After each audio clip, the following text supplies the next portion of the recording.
करते हैं। माननीय न्यायालय ने कोर्ट दोष के आधार पर मुकदमे में हमें बरी किया। जिस तरीके से देखा, ये आपने भी एक इंटरव्यू में कहा था कि उसमें धनंजय सिंह जो है सफारी पे नहीं थे, जेसीबी पे थे, जबकि वो जो नंबर देखिए ऐसा है, एफआईआर में जो नंबर लिखा है, उनके 161 के बयान में जो नंबर लिखा है, माननीय न्यायालय के समक्ष जो उन्होंने बयान दिया उसमें लिखा है, जो उन्होंने क्रॉस किया उसमें जो नंबर बोला है, वो सारे नंबर जेसीबी मशीन के नंबर है। और जिस सफारी गाड़ी से वो बता रहे हैं, क्या कहते हैं कि इस पे गोली चली, वो गाड़ी कभी कस्टडी में ली ही नहीं गई।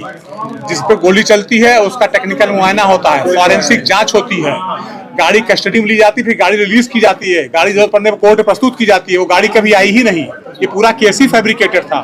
जिस समय घटना घटी, मैं सरकारी अस्पताल में अयोध्या जिले में भर्ती था, मुझको चोट लगी थी, आज भी देखिए सिर पर चोट का निशान है, कान कटा हुआ है, कान का निशान है बाएं तरफ पूरा। तो उस समय सरकारी अस्पताल में भर्ती था, गाड़ी कोई थी ही नहीं, जेसीबी नंबर था।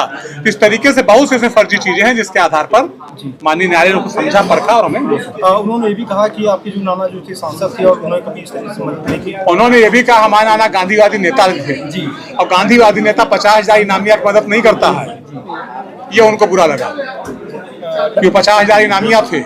इंटर जोनल गैंग के रूप में 247 इंटर जोनल गैंग के रूप में रजिस्टर्ड हैं वाराणसी में उनका गैंग। ऐसे आदमी गांधीवादी नेता मदद करेगा? तो लॉरेंस बिश्नोई से भी कोई संबंध है, क्योंकि आपने पूर्व में भी कहा है लॉरेंस बिश्नोई से भी क्या इनके कोई नॉर्थ ईस्ट के जो बताया बड़ी माफिया? बिल्कुल है संबंध इनके साथ बहुत से ऐसे लोग हैं जिनके साथ लॉरेंस बिश्नोई की फोटो है, इनकी फोटो इनके साथ भी है।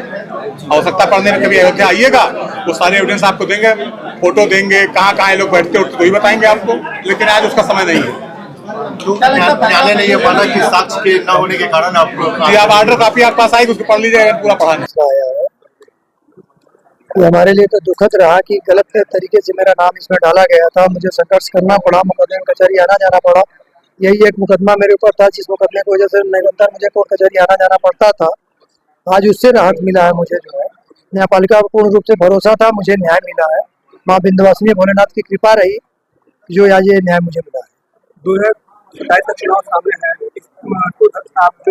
जोड़ी कर जाती थी दोनों लोगों की, तो भूमिका क्या होगी चुनाव? देखिए, जोड़ी कही जाती थी 24 साल पहले जब घटना हो गया तो फिर जोड़ी कहाँ बची।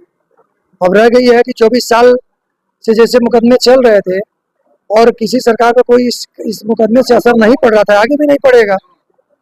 सबका अपने अपने क्षेत्रों में अपना अपना प्रभाव है, अपने अपने प्रभाव से, पार्टी के सहयोग से, पार्टी के आदेशानुसार लोग चुनाव लड़ते हैं। इसलिए जो है कि इसमें सरकार पर कोई असर नहीं है इस फैसले से। जो है चल रहा था मुकदमा, तब भी नहीं था, आगे भी नहीं रहेगा।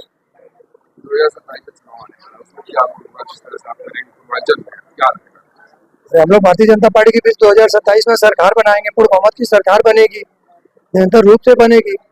इसमें सरकार आप भी देख रहे हैं, 22 में भी वही रीमर उड़ा था कि सरकार नहीं बनेगी, सरकार पूर्ण बहुमत की सरकार बनी है। आगे भी 27 में सरकार बनेगी, 32 में भी बनेगी, सरकार तो लगातार बनेगी। भारतीय जनता पार्टी 2047 का लक्ष्य लेके माननीय प्रधानमंत्री जी, मुख्यमंत्री जी चल रहे हैं। सिर्फ ये पार्टी विकास के बारे में सोचती है, बाकी राष्ट्र हित के बारे में सोचती है, समाज सेवा के बारे में सोचती है, जनता के हित में सोचती है। ऐसी पार्टी को तो निरंतर लगातार आना है।